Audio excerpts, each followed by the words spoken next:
on today's StoryBeat.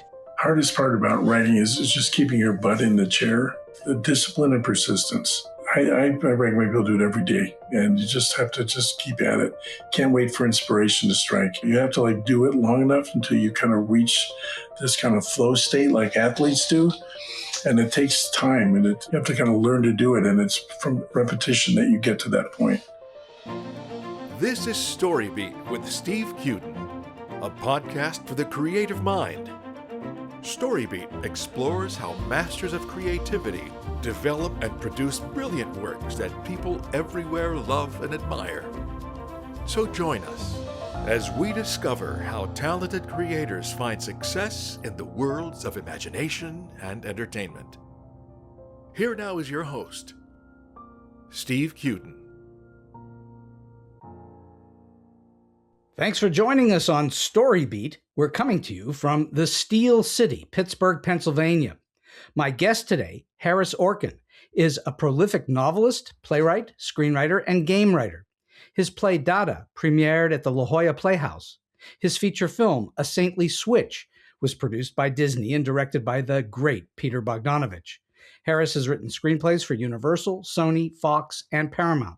He's also written numerous video games, many of which have been nominated for the WGA and BAFTA Film Awards. Games he's worked on include Call of Juarez, Red Alerts, Shadow Warrior, Black Hawk Down, and many others. Harris recently released the 6th book in his James Flynn Escapade series called From Lompoc With Love. I've read the first book of the series, You Only Live Once, which is one of the cleverest, wittiest, and most fun takes on the superspy genre that I've had the pleasure to read. I'm a huge James Bond fan, and I was thoroughly caught up in James Flynn's hilariously delusional and unexpected exploits. The book series has been optioned by producer Sherry Marsh and Will Arnett's company and is currently being shopped to streaming studios. I, for one, will eagerly await to see how Harris's books are brought to life on the screen. So for all those reasons and many more, it's a great privilege for me to have the screenwriter and author, Harris Orkin, as my guest on StoryBeat today. Harris, welcome to the show. Well, thank you for inviting me. Yeah. It's a great pleasure to have you here. So let's go back in time a little bit. When did you first notice things like movies, TV shows, plays, books, the entertainment industry? When did you first think about it as something that you were interested in? Well, I was very into all that from a very early age. The James Flynn books are based on James Bond, on a delusional patient who believes he's James Bond. And so I remember I really was dying to see the James Bond movies. I see them advertised. I was probably 9 years old. My parents wouldn't let me see them. They were, in the theaters. And not until I was like 11, I think I finally wore them down. And I remember they actually, at the shopping center where they showed it nearby where I lived in Chicago, they had a guy there with a jetpack like James Bond wore in the movie, who actually flew in the jetpack in the parking lot. And that was very exciting.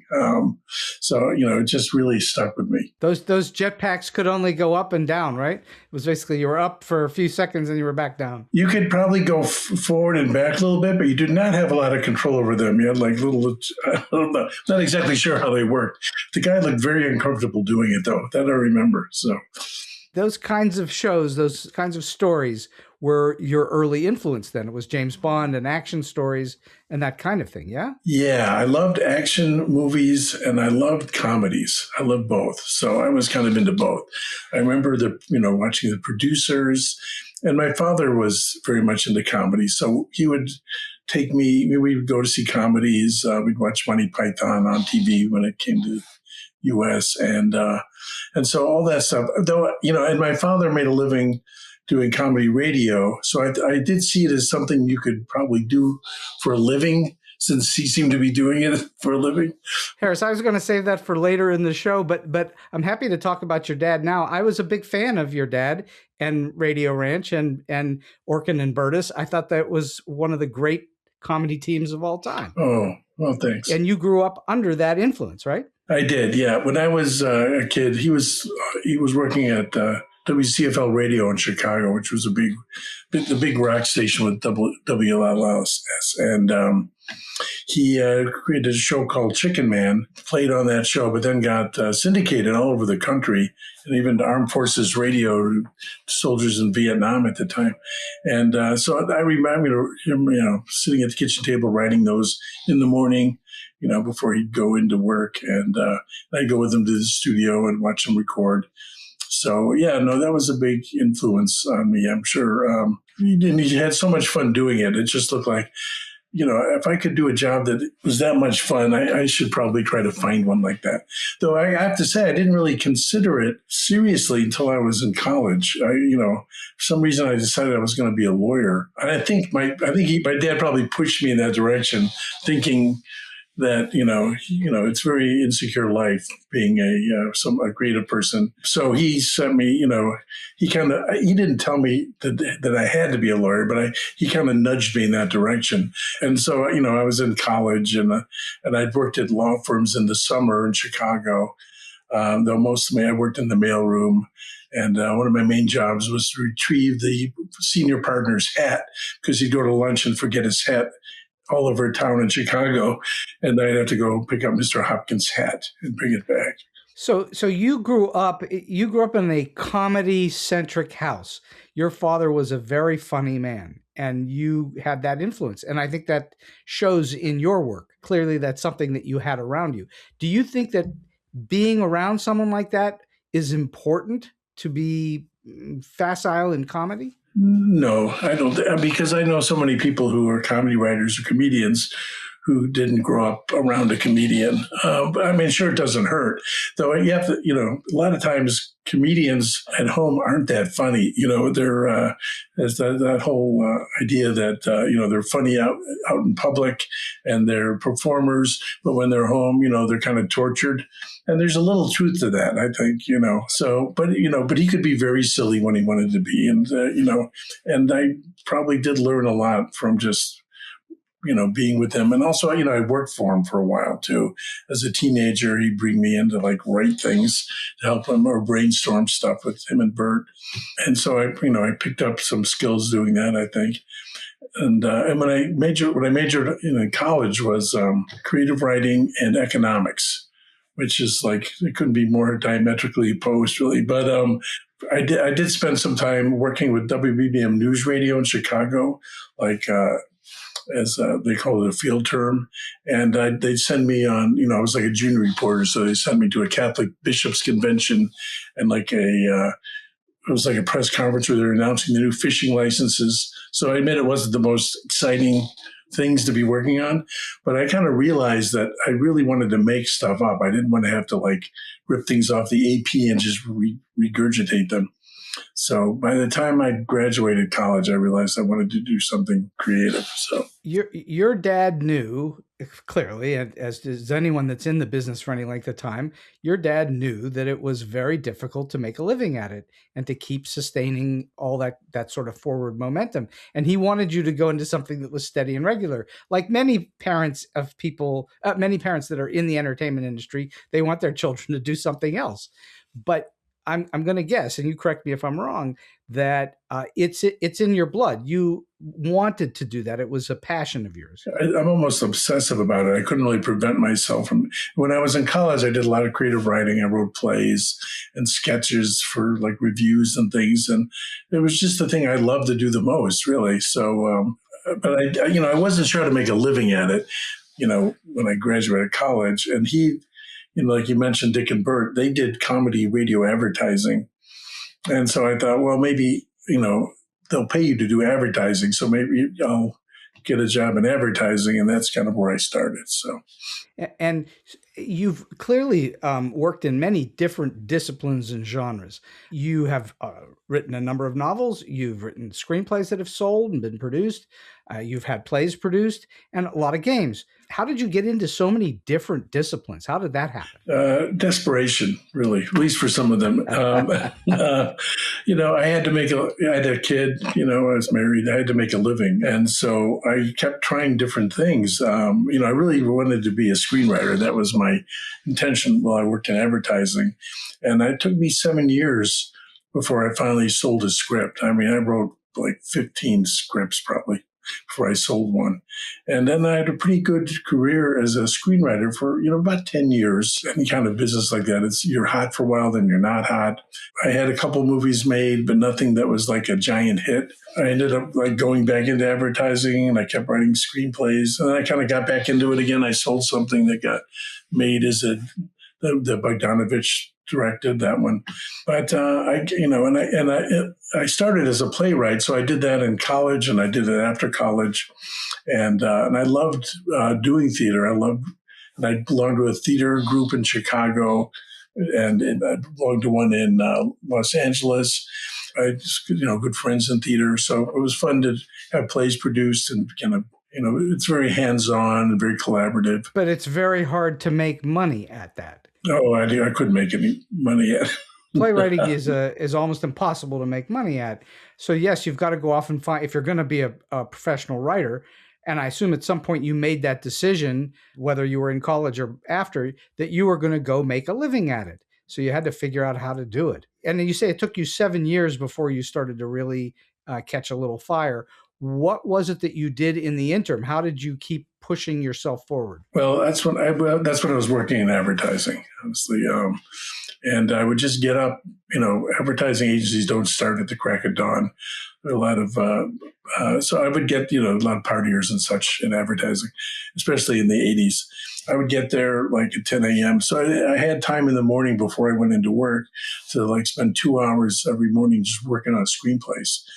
And that's what I did. And I got a lot of encouragement, people, a lot of close calls, but, nothing. So, I got an agent eventually, but it still took a while before, that first sale. And I sustained myself with advertising. And also I was doing the plays, at least creatively, that kind of also kind of satisfied me. So you were writing every day then, even though you weren't selling any of it yet, you were writing every day. Yeah, it was a real discipline for me. I felt like, I didn't know the idea of the 10,000 hours, that idea that you have to put that much time in to get good at something. But I just did it every day. Like I said before, I was somewhat obsessive. And once I had an idea that I really liked, it was hard to keep me away from it. So I just, and I've done that, my whole life now. Would you say all of your creative writing tends toward both action and lighthearted comedy or something, witty stuff? Is that your forte? Is that your wheelhouse? It's probably my main wheelhouse. So I just finished a novel that's like a straight thriller that, there's some characters in it that have a lot of funny lines, but it's much more of a straight ahead thriller. And my agent's just taking that out now.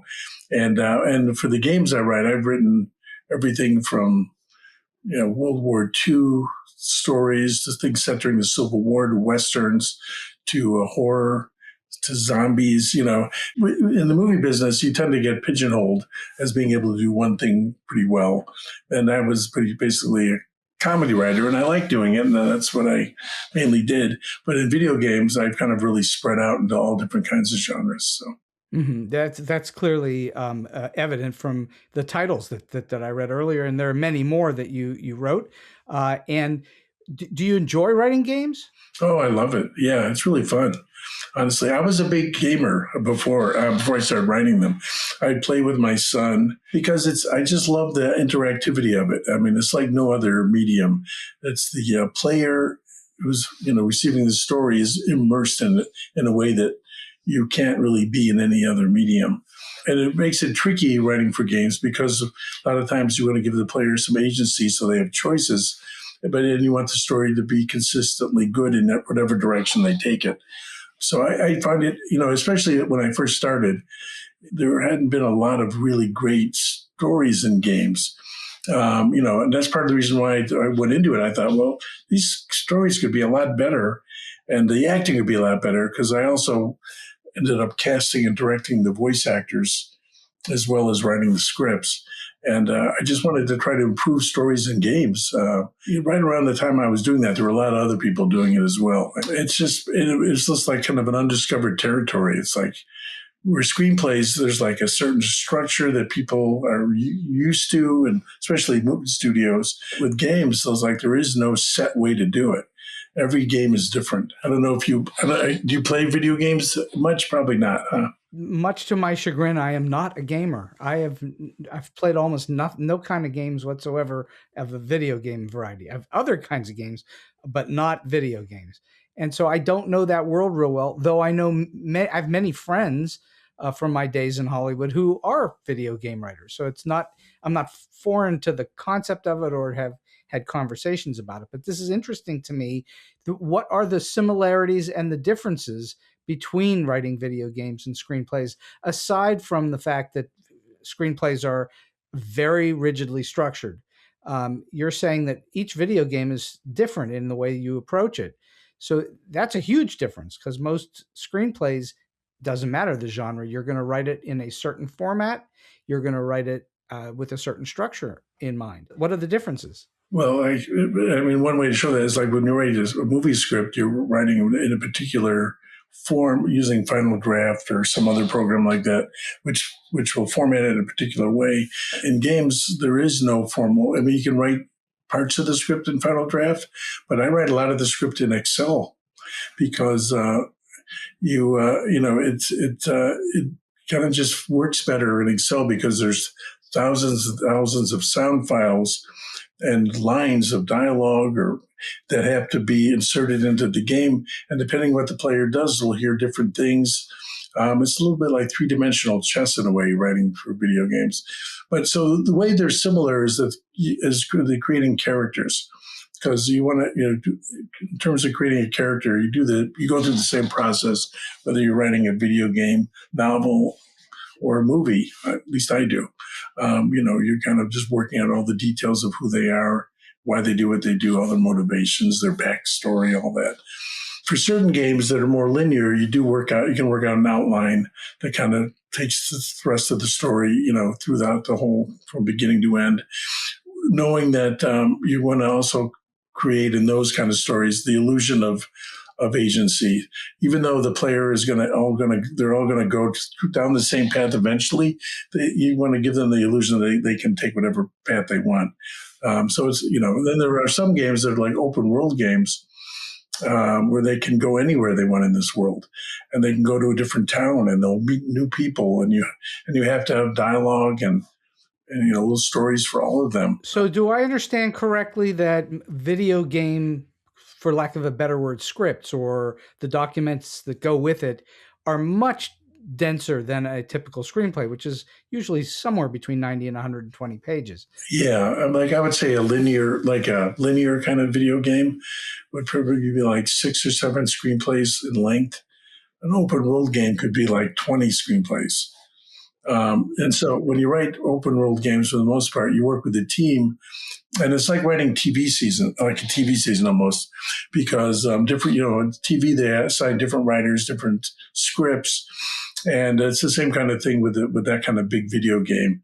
And then there's like somebody who's like a game director who kind of oversees it all, a narrative director, and makes sure that there's like consistency to it. It all has to look like and feel like it's coming from one place. Yeah, the characters have to be consistent, and and the tone has to be consistent.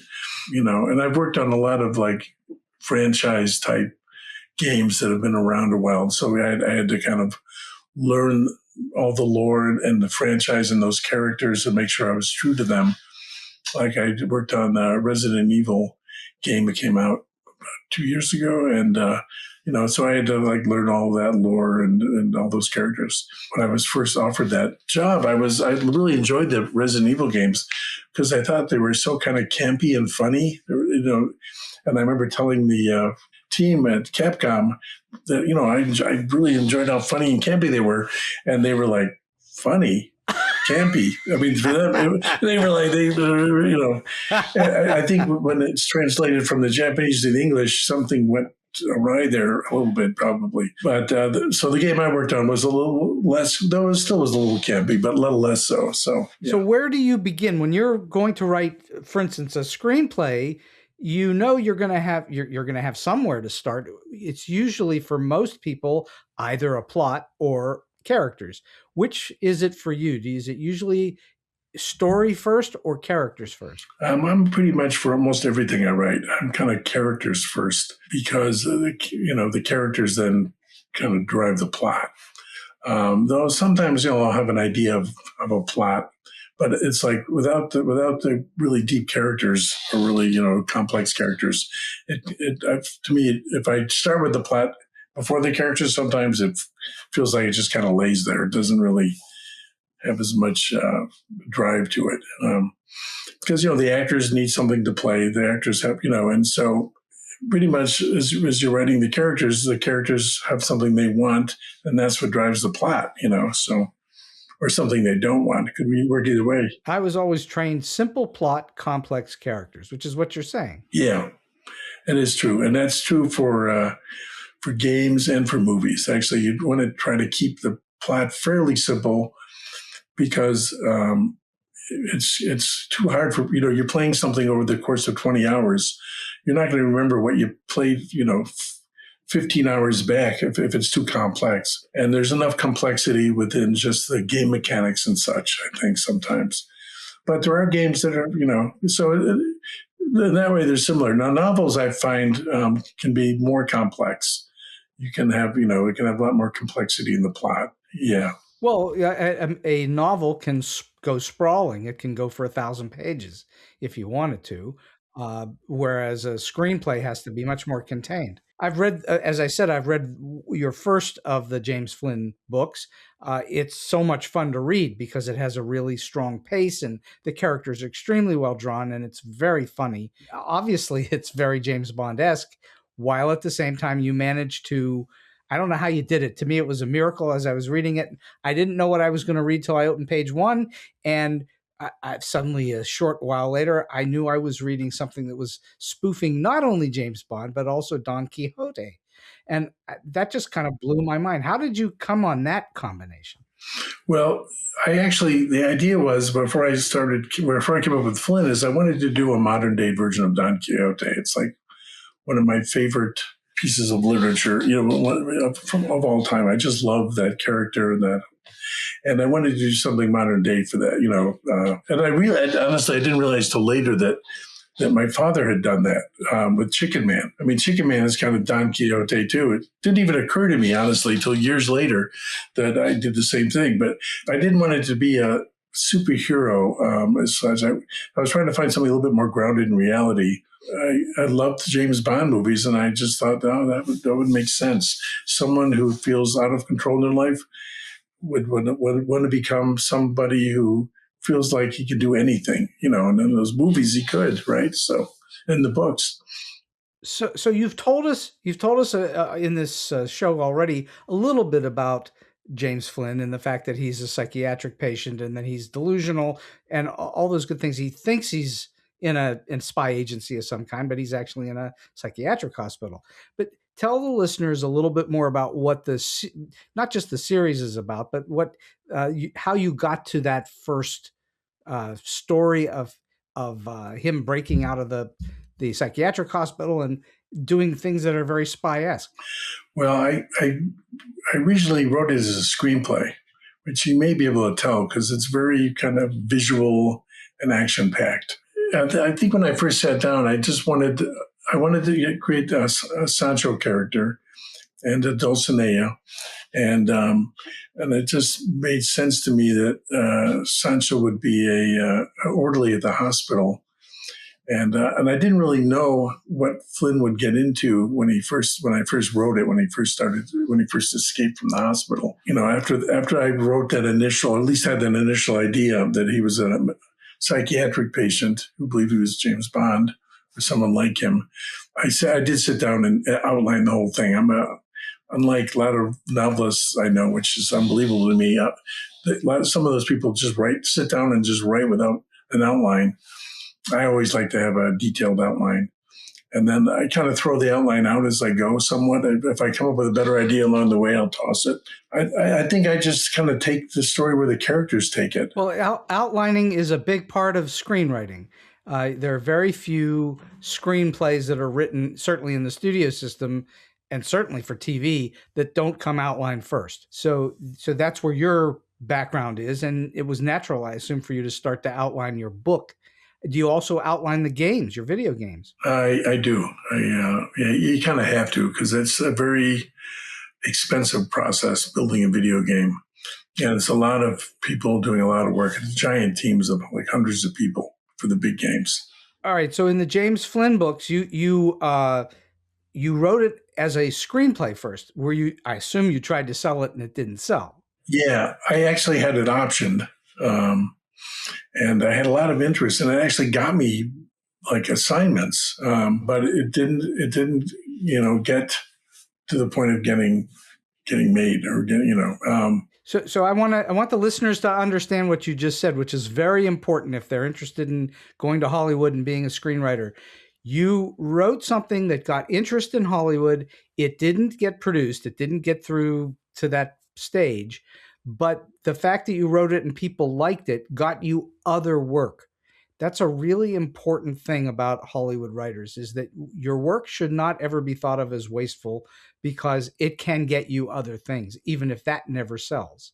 Yeah. I mean, I have drawers of, screenplays that haven't gotten made, files and files of them. And that, honestly, that's part of the reason I wanted to start working in games, is because I was just kind of tired of development hell in this screenwriting world. And I didn't work in TV. I had some movies done that were TV movies, but I've never worked on a series. That's much more of a grind. You get into a rhythm on that thing and you're churning out one after the other. That's more of a grind versus you're writing a novel from a screenplay. So you had not only, correct me if I'm wrong, you not only had an outline to write the screenplay, then you wrote the screenplay, and the screenplay probably essentially was like a big outline for you. It was, but it's interesting, when the process of writing a novel based on the screenplay, it's a very interesting experience and a little scary. I wasn't as confident about my prose.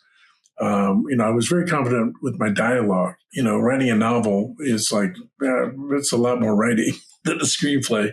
And but I realized once I started getting into it, that I had an opportunity to go so much deeper into the characters and so much deeper into the world. And, you have to describe, you worked in animations, this, and I've done a little bit of animation writing. You have to describe everything in detail in a way you don't in a regular, like, live action screenplay for the artist. And so in a novel, even more so, you want to create every sense you want to, like, pretty much describe, but you don't want to do it to the point where it's like becomes tedious. So you have to kind of know where, you kind of have to treat it a little bit like haiku, just touches of it. But you do have to have all the senses kind of, described so that people know where they are, what's going on, what it feels like. And in novels, which you can't do in screenplays or stage plays, you don't get the internal thoughts of the characters. Where in a book, you can just go right in the head and get all the internal thinking and things that they never verbalize. So that's why you only write sight and sound in a screenplay. You don't write what's going on in a character's head or their thoughts. But I'll tell you what, if you ever get a chance to write a musical, you'll find out that there is a device in a musical that allows you to go internal, and that's called a song, which is a whole other animal. I would love to write a musical. That's the only thing I haven't worked on. Huh? Well, you probably would be pretty good at it because you have that kind of sensibility. And musicals are much more akin to screenwriting, than they are to plays. Because a play can not move forward, but a musical, like a screenplay, has to move forward horizontally and have that thrust forward at all times. I am curious, in the books, did you know when you sat down to write the first one based on your screenplay that you were going to turn it into a series? Did you know that then? No, I didn't. I had no idea I was going to do that. I was just trying to just create that one book. And so I wish I would have realized I was going to turn it into a series, because I would have planned better. Because writing the second book, I had to go back and figure out, because now I was kind of stuck in certain, I had to like kind of just extend from the first book out. And if I would have thought about it, I would have like kind of planned for the future. And I didn't. And that's the thing in itself, writing for a series is a book series is challenging, where you have to, for every subsequent book, you have to kind of like, you have to assume that not everyone's read the first book. So you have to give them enough information that they understand what's going on, who the characters are, what's happening. And you have to mention a few things from the past, because for the people who did read the first book, but you don't want to mention in such detail that it gives spoilers to the people who haven't read the first book. So it's a very tricky balance. And you don't want to bore the readers who read the earlier books with the same information. Exactly. And my editor actually, was very helpful with that, because when I gave her the second book, she was like, you don't have to, she's the one who was telling me, you don't have to go into such detail explaining all this. And, for people who read the first book, and the people who haven't read the first book, it's going to just be nonsense to them. They're not going to, so it took some time. Now, now I'm writing the 7th book right now. The 6th book's coming out in February. And the process is a little bit easier for me. I have a better handle on how to do it. So without giving everything away. I assume that you know nothing about being a spy other than what you've absorbed through the culture. You weren't ever an actual spy, were you? Yeah, that's true. I do love spy novels, and I love history, and I've read a lot of like history of all that stuff. But same with the Westerns. Like I wrote a lot of Western video games. I love the history of all that. But, in a way it works out, because this is a mental patient who doesn't really know what it means to be a spy either. But a lot of the humor comes in him bumping up against actual people who are actual spies. So I did have to really learn about that to get a good sense of it, because the whole rest of the world is like the straight man to him in a way. So. And so did that require you to do a lot of research? Oh yeah, I do. I do a ton of research for those books. So where do you begin? Is it online, or do you go to libraries? Where do you research stuff? Well, I used to do it all in libraries. Now, of course, I just do it all online. And I'll order a lot of books. Sometimes I'll go through Amazon. I'll do searches on Google. I'll read like biographies. I read a bunch of biographies of actual people who are like spies or commandos, things like that. I do a lot of reading. I probably read a book a week. I'm working on an idea for a Western right now set in 1915, and it's actually going to be set in Hollywood. And so I've been reading tons of books on that era in Hollywood and all the different Western stars of the era, and a lot of the outlaws and lawmen who came to Hollywood to act as consultants to the studios. And it was just a fascinating era, but I love doing that research. But I found a bunch of books on all these different subjects. So. Well, I believe the early cowboy stars were actually cowboys. They came from that world. Yeah. I mean, some were and some weren't, or they learned to be, at least eventually. Yeah. And all right, so how long does it take you to write the following? How long does it typically take you to write a book? How long does it take you to write a screenplay? How long does it take you to write a video game? Okay, well, a screenplay, a lot of times when I've been hired to write them, I contractually have to finish them within a couple months. I mean, so those I usually write in 2-3 months. Though I've written a screenplay in 2 weeks before. And, because just pour it out, and then I'll do a lot of rewriting. But a book, the first book took me a couple years. And now, I can write one of them.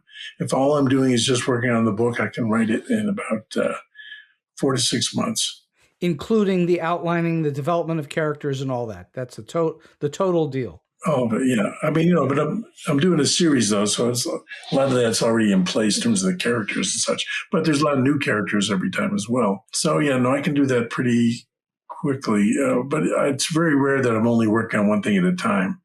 I usually have like a game project or other things I'm working on. if I get one done, I try to get one done a year, one novel a year within the series, because that feels like if I wait too long between books, the people who I do have as fans are going to kind of lose interest possibly or whatever. So um, so I try to do one a year. Yeah. I'm fascinated by the fact that you work on multiple projects at the same time. I do the same thing, and I know a lot of writers do. I'm curious, from your perspective, what do you do to manage your time, and how do you do that to get from the beginning of a project to the end while you're working on other things? How do you time manage? I have to kind of work out a schedule to do it, and that's I do. I usually I'll work on one thing in the morning and something else like in the afternoon. I can't jump back and forth like within the same hour or something, because it takes me a little while to get into the correct mindset of what I'm working on. And sometimes I'll just work one day on one thing and then another day on another thing, or I'll work on if I have like a deadline for a video game, like I just had for something, which I can't reveal because it hasn't been announced yet. But I had to like put the book away for like 2 weeks to just work on that.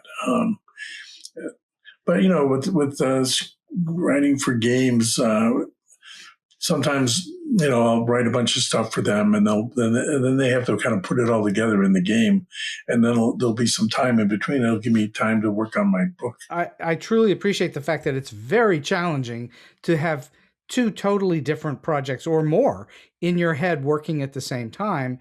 Do you ever find that as you're, say, for instance, on deadline on one, that somehow the other is leaking in, that you ever conflate projects? Has that ever happened to you? Yeah, I'm sure. I have a feeling they do affect each other. I'm not sure I can point to any one particular thing that, the trickiest thing for me is when I'm going between like a really dark horror to like comedy. And I'll have a tendency to like try to get too funny in the horror and then get too scary in the comedy. So I have to kind of go through it again on a rewrite. It's hard when I have a good joke. It's hard to cut it, even though it's in a horror movie, or a horror game. Well, you don't want to lose your true darlings, but sometimes you have to lose your darlings, don't you? Yeah. Sometimes you can kind of, just put them aside and use them somewhere else. Though I think it's important with horror movies or games to have moments of humor, just to help leaven that. So it's not just constant like tension and suspense and fear. It's like, it makes it, if you have a lot of up and down rising kind of action, I think it makes it much more effective. Absolutely right. You almost are. It's almost requisite that you put in moments of relief, and then eventually get to the ultimate relief, being catharsis at the end of whatever your story is. Hopefully, you get to that catharsis.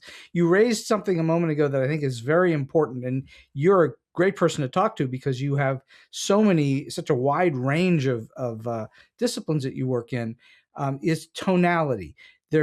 You've already alluded to it. There's very different tone in the James Flynn books than you would from Black Hawk Down. Those would be two totally different tones. And you have many different tones. How do you, for yourself, determine what the tone of the story is? I'm going to assume it's based on the characters and the plot, but how do you get that tone in your mind's eye for each different project? How do you figure that out? Sometimes what I'll do is like for Black Hawk Down, I read the book Black Hawk Down. I read a bunch of autobiographies by some of the special ops who were involved in Black Hawk Down, watched the movie, of course, watched documentaries on it. And for me, one of the things I really work to get is the voices of the characters. And that'll help determine the tone, so I get that with documentaries, like with Black Hawk Down. I got that from just reading their autobiographies. Like the Western I'm talking about now, I read this book that was written in like 1880 by someone named Charlie Siringo, who was Pinkerton, and he was a cowboy before that, and he wrote a book about being a cowboy. And it was written, he wrote it. It was in his own voice, and it was like really crudely kind of written in some ways, but it was really kind of entertaining. for me. And he was like, he did some like horrible, despicable things. He was pretty racist, and so it's like, oh, wow. It's like, and all the women he dated were like 15 years old or 14. And that was a little shocking to me. I was like, wow, really? That was how it worked? Okay. Yeah. but getting the voice of the characters, it's like, I want to be able to hear how they speak. And I'm not an actor. I'm a terrible actor, as a matter of fact. But I think I'm good at recognizing decent acting, good acting.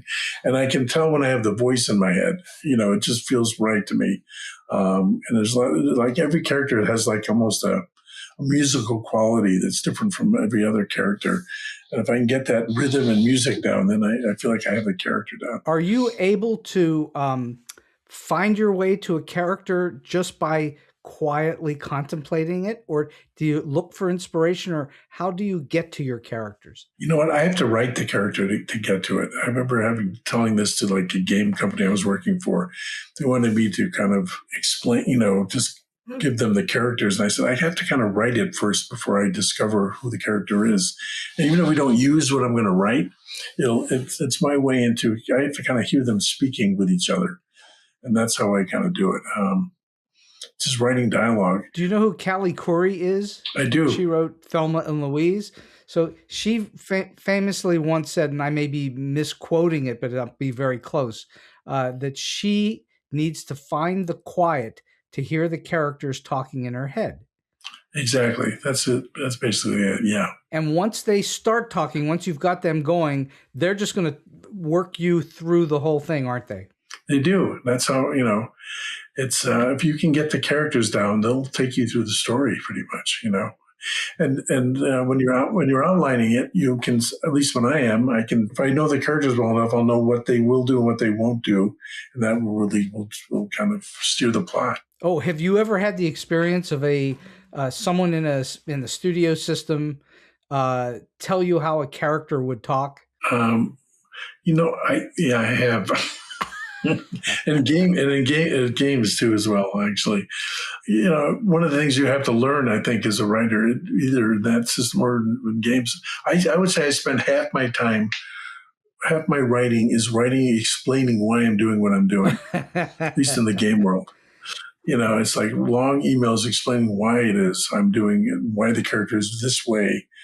And then, because it probably feels like magic to them, or I'm just making crap up. And I am just making crap up, but I have a reason why I'm making it up a certain way. It's like, my assumption is you, like every other writer that's had any success, you have received voluminous notes over time on every project you've ever worked on, especially if it's in a collaborative nature. I assume you don't get too many notes except from an editor in your novels, but on a screenplay or on a video game, you're going to get notes from people for whatever reasons. So what is your advice to those that are trying to figure out how to become writers, how to take notes? Do you have a methodology for taking notes? I do. I had to learn that the hard way, honestly. When I first would get notes, I would be very resistant. And when I worked in, running assignments for movie studios, I'd be very resistant.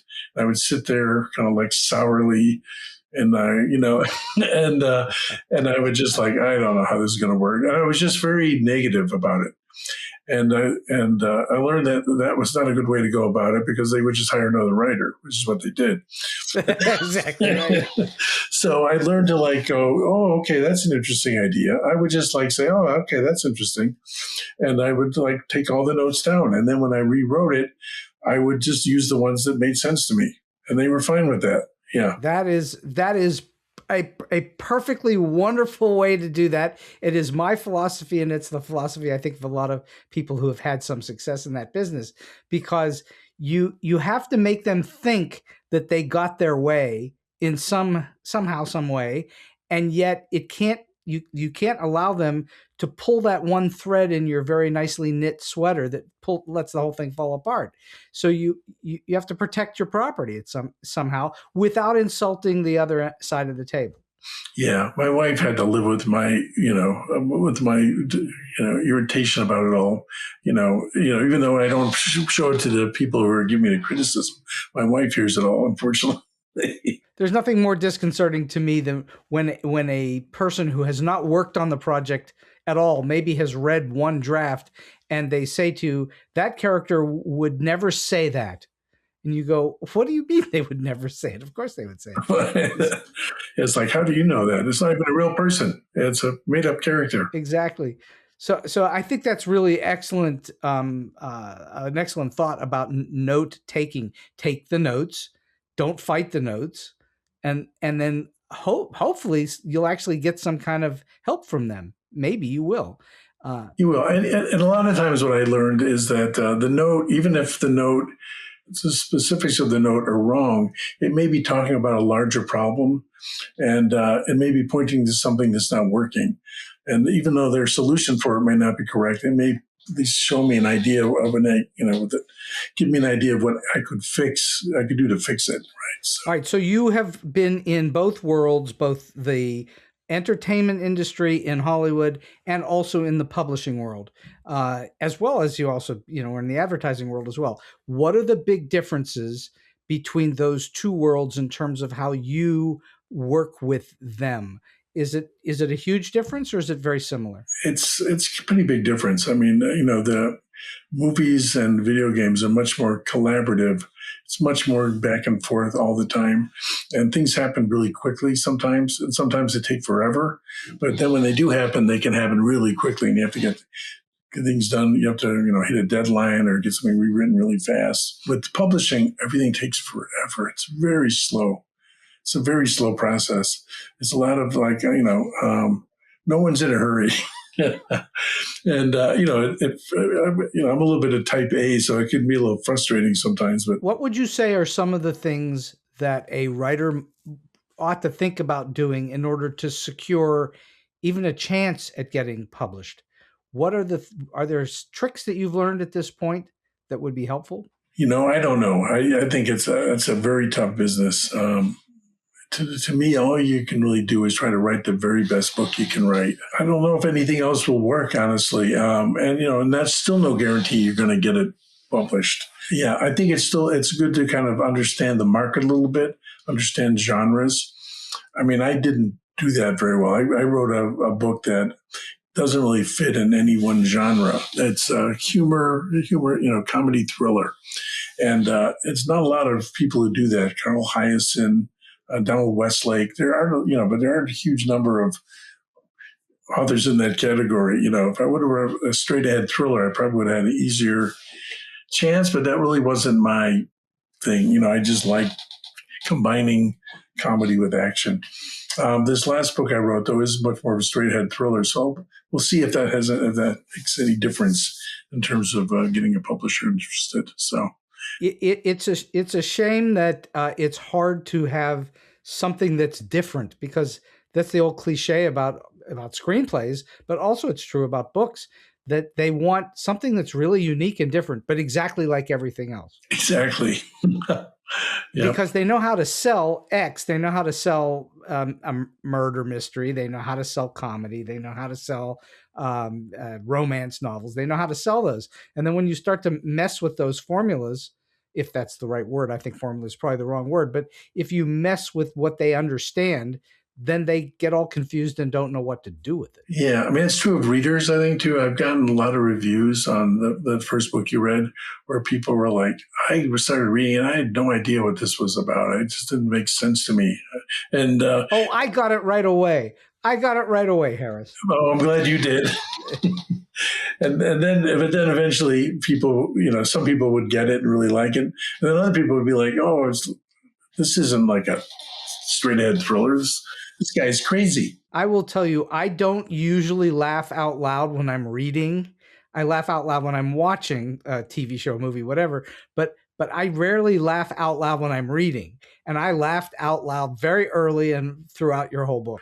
Oh my God, it's a huge compliment. Thank you very much. Yeah. Absolutely wonderful to read. Because I am, like you, a massive early on James Bond fan. So I'm reading all of the ways that you spoofed it and parodied it, and it was very funny. I really got a great deal of joy out of reading it. So I'm glad you did. If you were starting out as a writer today, would you do things differently than when you first got into the business? And if so, how? Yeah, I mean, because I know so much more now about how business works. I mean, it's changed quite a bit since when I started, but I think I would be much more kind of focused on like one thing. I'd like I'd become an expert at like writing one kind of thing to start with, and then just maybe spreading my wings later instead of writing so many different genres and different kinds of things, not knowing what I was going to be good at. I think that's the main thing I do. I'd pick one thing and really hone my skills and get good at that one thing. You would try not to be so diffuse in your abilities at genres. Yeah, I think so. Starting out, but I think part of the reason I did is because, like I said, desperation. It was like not sure where I fit in, what I could do, so I just kept trying lots of different things. And, now in hindsight, I'm glad I did. I mean, it's really been a very varied career and kind of fun that I was able to do that. You haven't been stuck or pigeonholed down one road. You've been able to do many different things, but I agree with you, by the way, that if you aren't, for lack of a better word, a specialist, if you don't have a particular thing that you're known for, it's really hard to keep moving down different roads because they want you to write what they think you know how to write, even though you can write many different things. I think some of that has dissolved over time, but it's still quite much there. But it's still not as much as you would imagine. And it's true of actors too. It's hard for actors to switch kind of genres and switch what they do. Or directors, all of that. If that's what they think that you do, if you had success with something, they want you to do more of what you had success with, even though that might not be your passion. Yeah, well, it's because it's like what I noticed when I worked in the film business is because the executives are trying to kind of cover their ass. If they're making a choice, they say, well, see, they did this before and it was great and it was very successful. And if they take a chance and it fails, it's like, oh, they're the ones who get their butts kicked. So, all right, tell me what your philosophy is on pitching. I assume you've pitched lots of things over time, movies, books, games, and so on. How do you pitch? How do you prepare to pitch? What do you think about when you go in to pitch something? Well, I don't do it in games. That's not something you have to do really, or even books. But movies, I had to learn how to pitch because that's how they were sold. And I was terrible at that. And I ended up taking acting classes to learn how to be better on just on stage and be more comfortable talking to people in my body. And I did, my wife, I got my wife to do it with me, and she ended up becoming an actress because she was really good at it. I wasn't that good. But it did relax me and made me better at pitching. And so I think my thing is I would get into too much detail. I'd get into the weeds too often when I first started doing it. And I learned the thing where you do the 1 minute pitch of the whole story. And then if they're still interested, then you do like a 5-minute version of the pitch. And then if they're still interested, then you can go longer, even 15 minutes maybe. But so you have to be well prepared, right? Oh, very well prepared. I have to really practice it and work it out. I write it and then I practice it. I know there are some people who are just great off the cuff at pitching. Which is interesting because sometimes they're not the best writers. They're good at pitching, but not necessarily writing. I remember bringing my sister's a stand-up comic, and I would bring her. I remember I had a pitch at Showtime. It was a comedy show, and I brought my sister with me to help me pitch it because I thought, she'd make them laugh. So did it work? Well, it was a good pitch, but we didn't sell it. No. So comedy is in your family. Your father was a very fine comedy writer and performer. and your sister is a comedian, and you write comedy. So that's clearly in your genes. It is.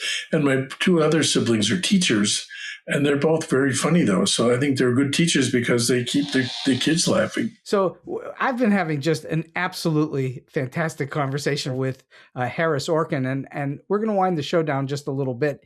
And I'm wondering, in all of your experiences, and you've had many, can you share with us a story beyond what you've already told us that's either weird, quirky, offbeat, strange, or just plain funny?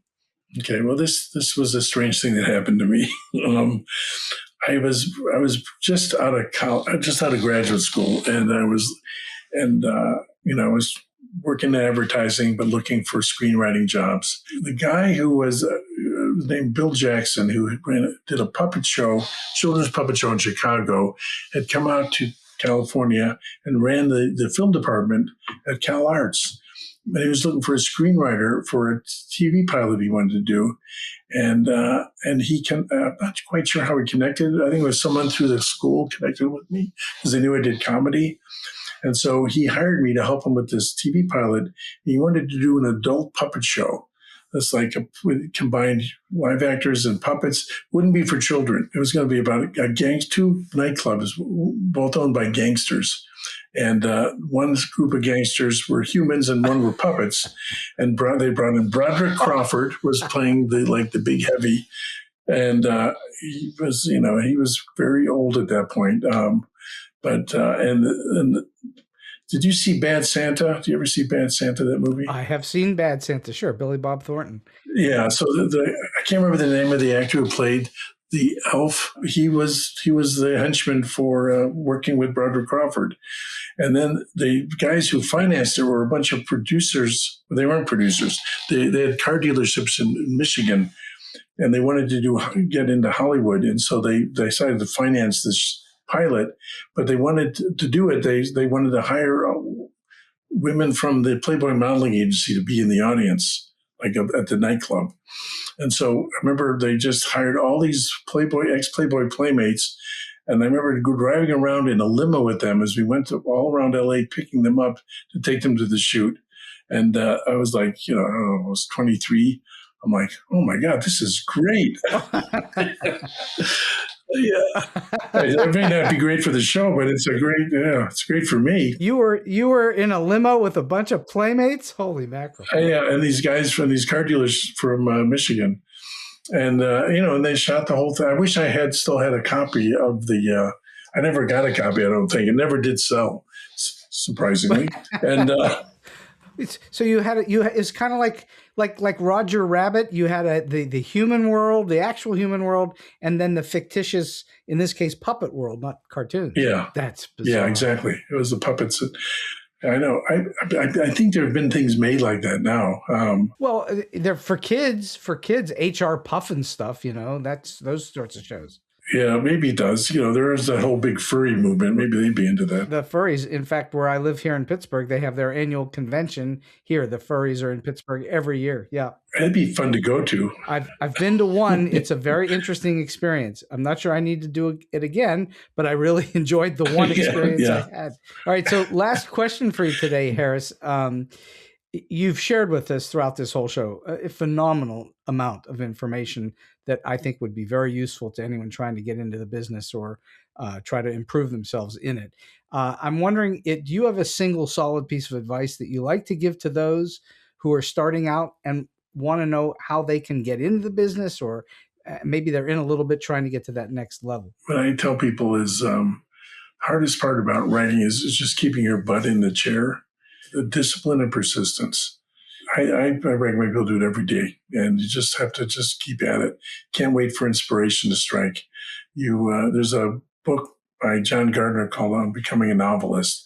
It's a great book about writing, and that's what he talks about. You have to do it long enough until you kind of reach this kind of flow state like athletes do, and it takes time, and you have to kind of learn to do it, and it's from repetition that you get to that point. I think that is about as sound a piece of advice as anyone could give especially for writers.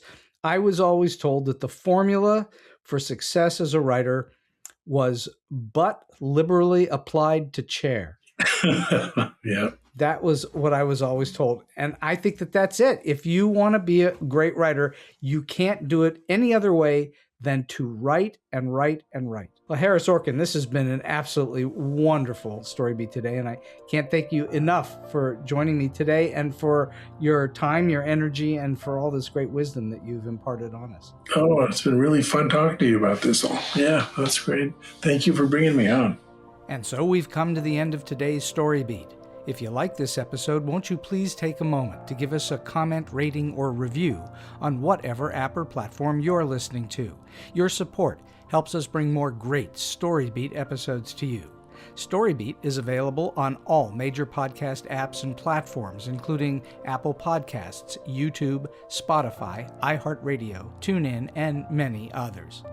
Until next time, I'm Steve Cuden, and may all your stories be unforgettable.